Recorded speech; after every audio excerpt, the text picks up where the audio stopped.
Hi, I'm Deborah Gonzalez, the superintendent of Phoenix Elementary, and I'm excited to have with us today Chief Kennedy from Phoenix Police Department. Yeah, hello. I'm Assistant Chief Sean Kennedy. I'm currently over the patrol division for the police department. What can the schools do to better protect our students while they're on campus? So I would say number one is communication, and I think we all come up short at times when it comes to communications because we see things not as being as big a problem as they might initially appear. But I think it's really important to emphasize that if you see something that could be of a concern, we need to communicate that, whether that's through a parent, whether that's a student to a teacher, whether that's a staff member at the school that becomes aware of something. That communication is really a key part to that safety. We talk about as a police department all the time, if you see something, say something. Mhm. And I would expand that even more because we know sometimes it's just heard.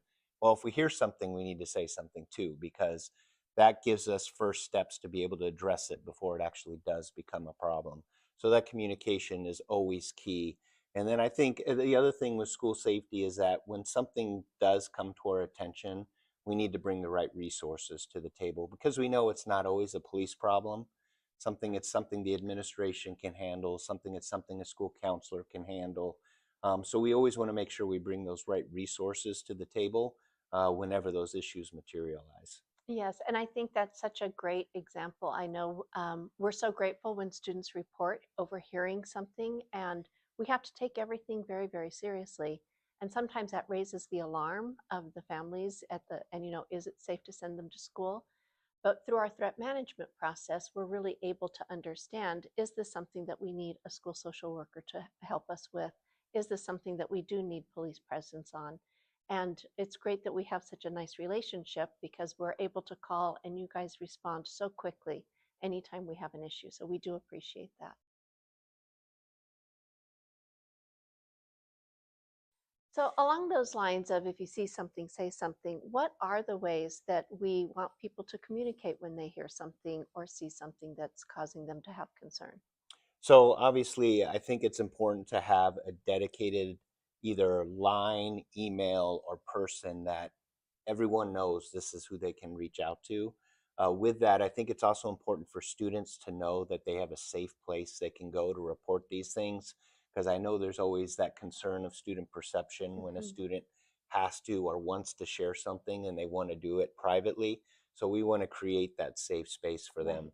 And then just having those dedicated sources so people know if they hear anything or if they see anything, they know if they go to this number, this email account, this individual person, that it's going to be addressed. And I think along those lines, one of the issues is when you see it, report it. Don't post and repost because that's Absolutely. where we get into some of those problems of misinformation spreading into bigger problems. Yes, and we've even seen it where that expands to other schools Yeah, from that reposting where it originated in one place, and we've even seen it spread across the country. right. So that's a great message of don't repost it, but absolutely report it. Oh, great. Thank you.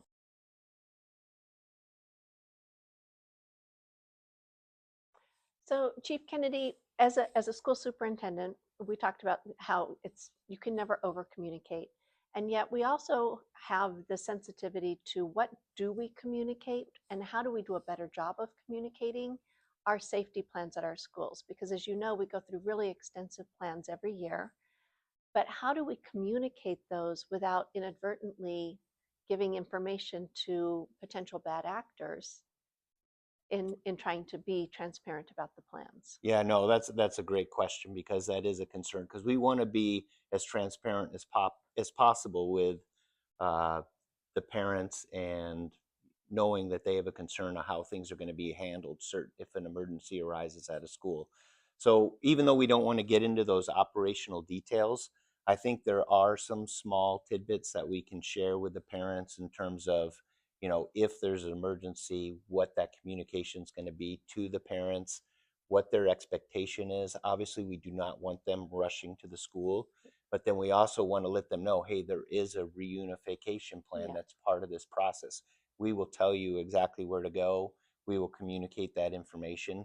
and we'll let you know what the status is as soon as we identify that location, if it's not already pre-identified, which for most schools it is, but that could Right. always change based on what the situation is. So Exactly. I think there's some things we can share, but it's just those operational tidbits that we got to kind of keep close to the vest, just knowing that we want the school to know how to react in those situations, but we don't want those that would be willing to cause harm to have that information. Right. And our family members are able to be involved in the planning of the safety plans. And so that's another way that they can find out That's more great. specifics if that's something that they really feel they need to have access to. Absolutely.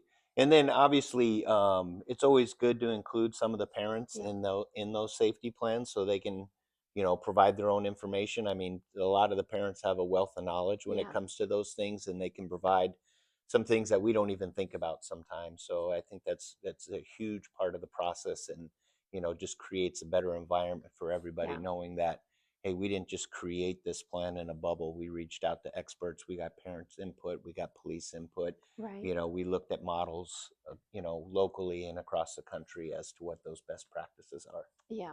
And we can't do this work without the help of our parents and our family members. So that's really important. Yes, yes, and I know they appreciate that.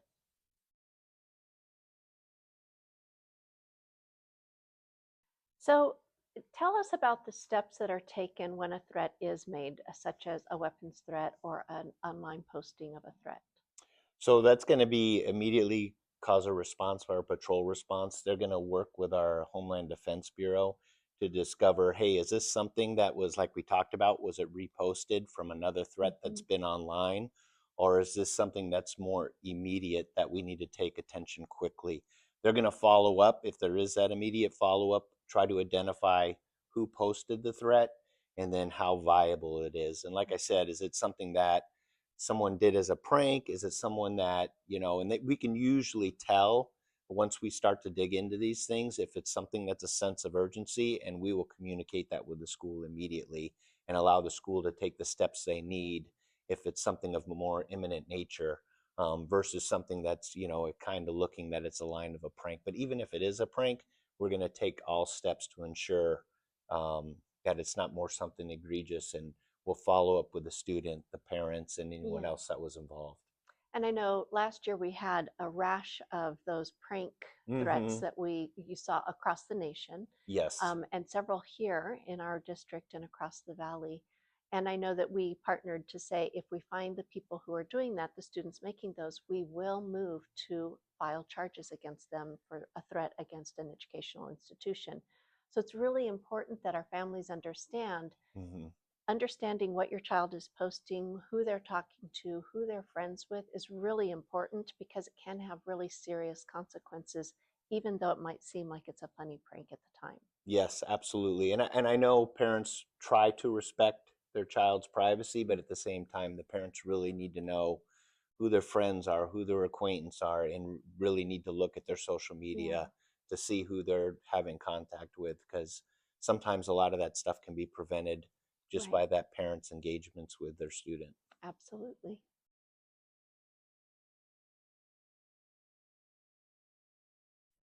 So, Chief Kennedy, we've already talked a little bit about how we work together and how we've cooperated in trying to make sure that our schools are safe. But what are some other ways that we can cooperate to make sure that our students are always safe at our schools? So that's a great topic, because I think that awareness is an important part of safety, and awareness is beyond what just occurs at your school. Sometimes there's incidents that occur at other schools locally or even across the Mhm. nation that could be something we could learn from. So we want to be able to take those incidents and bring all those partners who would be involved in a similar incident. And in the police department, we use what's called a tabletop exercise, where we take similar incidents and we break it down and we talk about how we would respond to it, what that communication would look like, what that response would look like. And then that way it just better prepares us should Yes. an incident or even a similar incident Mhm. arise.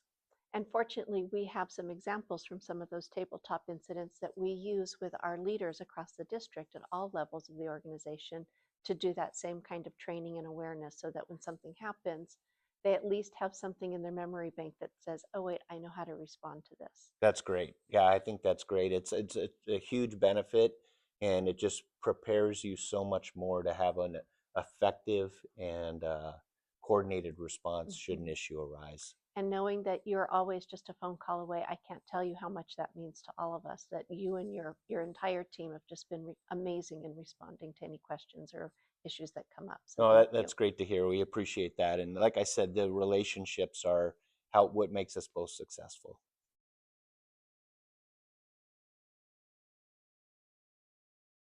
What can families do to make sure that their children are safe and that they're also being preemptive in making sure that their children aren't getting caught up in something dangerous? Right. And I think we talked about a little bit about that. I think one, and I think you would agree with this, is get involved. Yeah, Be involved in your students' day to day, even if you can't, be at every school activity or every program that the school offers that they allow parents to be a part of.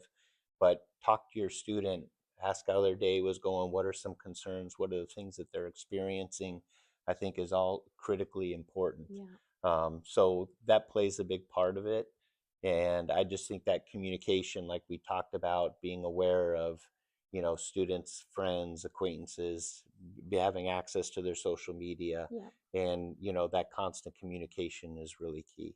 I would agree with all of those. And I think, again, coming back to as parents, getting involved in your school, whether it's just coming into the office and greeting the people in the front office, just doing a check in, how's my child doing, checking in with your student on a regular basis, just to who are the people that you're hanging around with at school? Why do you like hanging around those kids?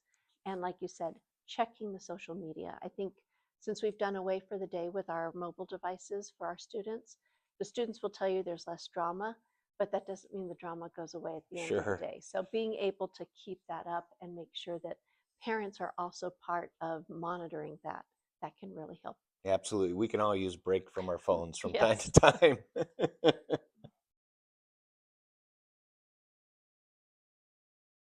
We're an elementary school district, so we have preschool through eighth grade students. How do you talk about safety and preparing students to respond in a dangerous situation without scaring them, particularly at those younger ages? Yeah, that is a challenge because sometimes these topics can be quite heavy. So I think just using simple terms, and when you talk about drills, you kind of talk about them as being practice Mhm. and just making them more prepared.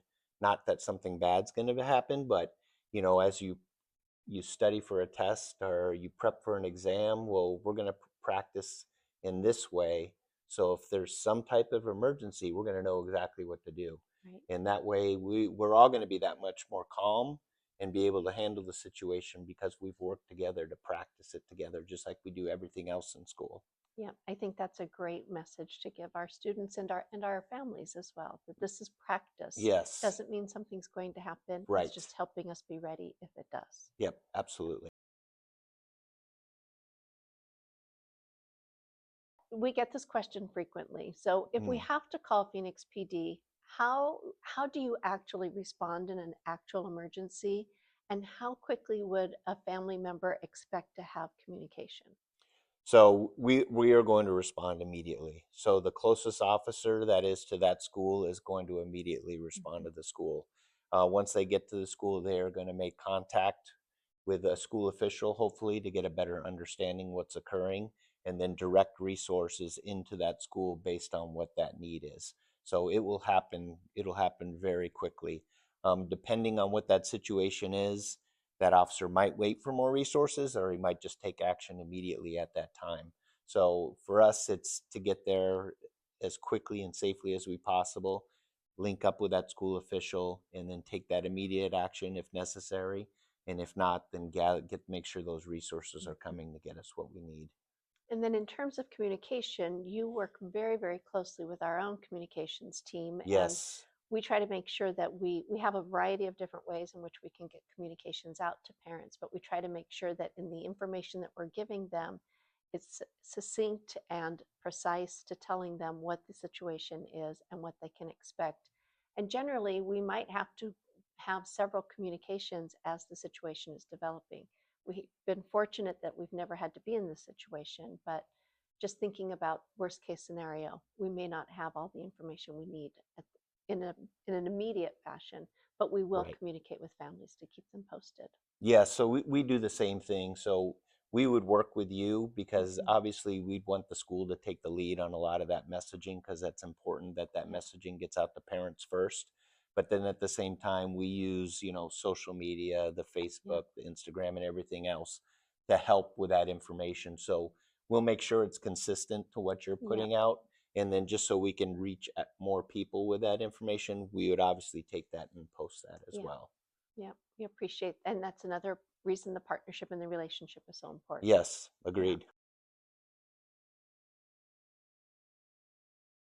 This question asks, what training do staff members receive to prepare for emergencies like lockdowns or evacuations? And so our teams go through a lot of training. It's again that preparation so Hmm. that and practice so that in the event happens, we all know what our plan is and we can respond quickly. But we do lockdown drills at our campuses. We do fire drills. We do bus evacuations. There are a series of different evacuation events we have to prepare students for, and just trying to get them into the routine that when this happens, it's important to be calm. It's important to understand what the routine is when we choose to go out this door for this reason. We have cards and folders that people have to carry with them to be able to account for everyone once they get to their gathering spot, their reunification spot, to make sure that everyone is there and to ensure that nobody is harmed in that process. We're very fortunate through a partnership with our American Red Cross and the Fiesta Bowl charities. We have AEDs that we now are having people trained to be able to use the AED machines in the event of a heart issue. But we also have Stop the Bleed kits, and that was another part of the donation there. And people are being trained in CPR, how to use the Stop the Bleed kits, how to use the AED devices. So we're really trying to make sure that our staff, regardless of the situation, are prepared for any sort of an emergency that might be coming.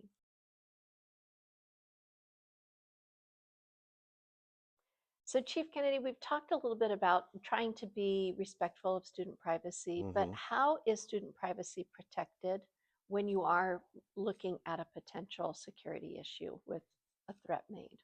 So for us, we never release the name of a juvenile victim or suspect, so that's never released. And we do everything we can to, respect that privacy. Obviously, we're going to do everything we can to solve whatever the situation is and do that investigation, but we'll always protect those identities. So we know that's always a concern. Mhm. Nobody wants to see their students, picture or name in the media or on social media, and we'll always take the steps we can to protect that. And I think that goes along with thinking about the students who report something that they've seen, protecting their identity as Yes, well. yes, yeah. Like I said, any crime or incident involving a juvenile, we're not going to release any of that information. Chief Kennedy, I just want to thank you so much for taking time out of your day. I know how incredibly busy your day is and you have so many responsibilities, but the fact that you took time to be here with us today to help answer some of our community's questions, some of my questions, it really means a lot and speaks again to the partnership. So I just want to say thank you so much for this. Absolutely. We're happy to help, and we're glad that you reached out for us to be part of this. We understand how important school safety is and what a concern it is for parents, and we always want to be part of those conversations and do everything we can to help. Thank you so much. You're welcome.